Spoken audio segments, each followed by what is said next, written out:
Welcome to the deep dive. Today, we are really getting into it with, well, arguably the defining figure of American pro football success, Tom Brady. Absolutely. 7 Super Bowl titles. Yeah. I mean, a 23-season career.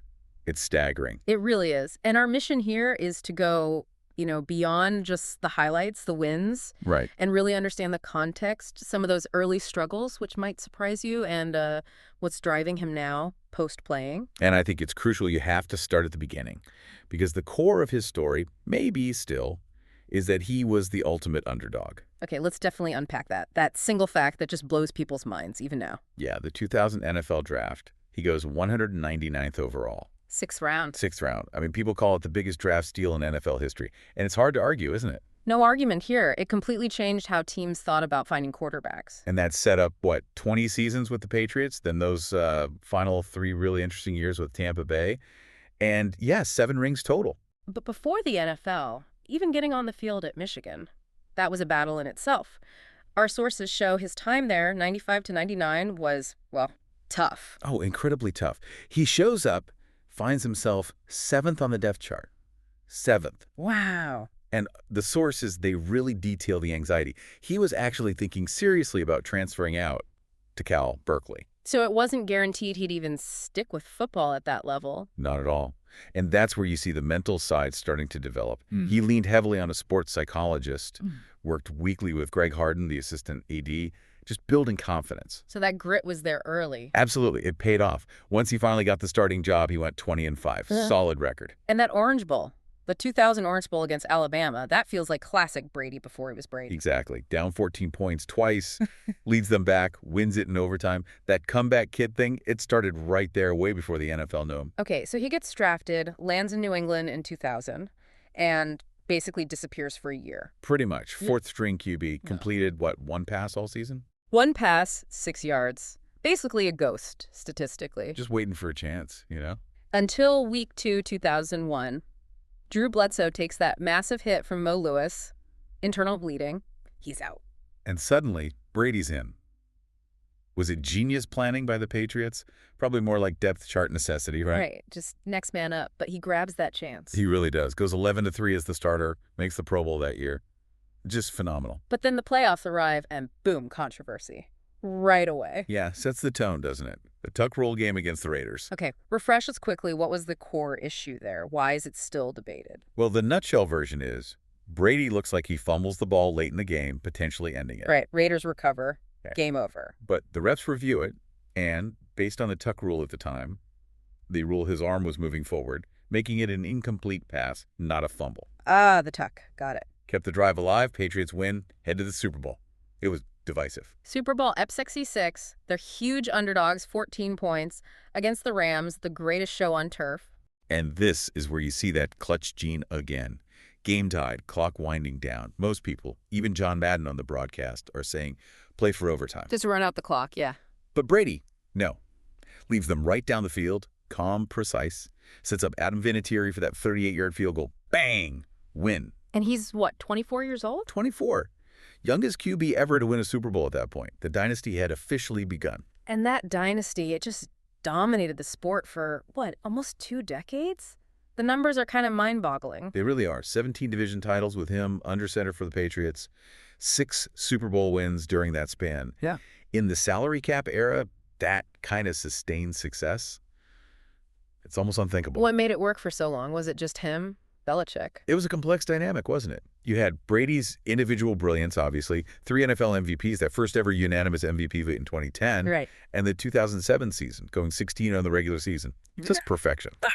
But it was also the system, the ability to adapt, often fueled by this internal tension, maybe, that us against the world thing.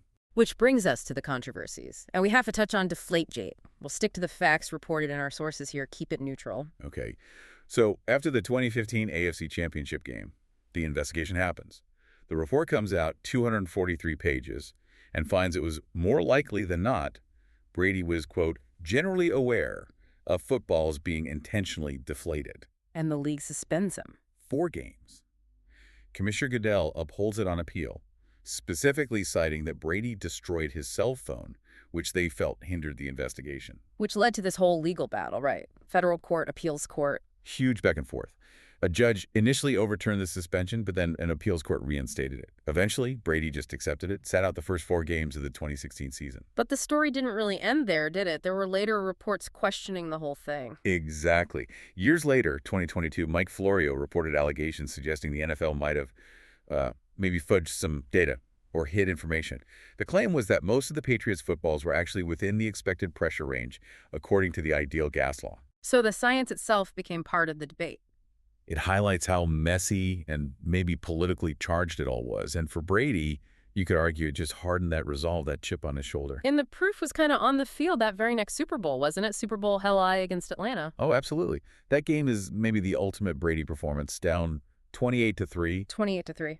Mid-third quarter, it looked completely over. And he just engineers the biggest comeback in Super Bowl history, forces the first ever Super Bowl overtime, wins it 34-28, just refused to lose. That's the definition of clutch.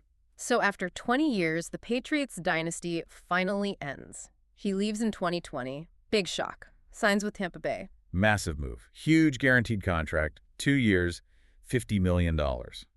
And it felt like a statement, didn't it? Proving he could win without Belichick, without the Patriot system. And he reunites with Gronk. Yep, gets Gronk out of retirement. And wouldn't you know it, first season in Tampa. Super Bowl LV. Wins it again. Just incredible. Takes his total to 7 rings, 10 Super Bowl appearances overall. The numbers just become astronomical. And he starts setting records tied to other players too, right? Yeah, he joins Peyton Manning as the only QBs to win Super Bowls with 2 different teams. But crucially, Brady's the first to win Super Bowl MVP with 2 different franchises. Cementing his legacy as independent of any one team. I think so. And at the same time, he's just demolishing age records. He was 43 in that Super Bowl win. 43. Oldest QB to start a Super Bowl, play in one, win one, and be named MVP. Yeah. Just defying age completely. Plus, the Bucs became the first team ever to play the Super Bowl in their home stadium. A nice little bonus. Right. Everything just clicked that year. And the physical aspect is stunning, too. We learned later he wasn't even fully healthy that season. Yeah, sources revealed he played their entire 2020 championship season on a torn MCL. Needed surgery right after the Super Bowl. Which just loops back to that mental toughness you mentioned from his Michigan days. Absolutely. And he didn't slow down. The next year, 2021, at age 44, he leads the entire NFL in passing yards. Oldest ever to do that. Just kept pushing the boundaries. Then came the brief retirement. 40 days. 40 days. Then he's back for the 2022 season, his final season. And that last season is, well, it's kind of paradox, isn't it? It really is fascinating because individually he's still putting up huge volume, sets single-season records for completions, pass attempts, breaks Peyton Manning's record for career game-winning drives, just massive output. But the team results.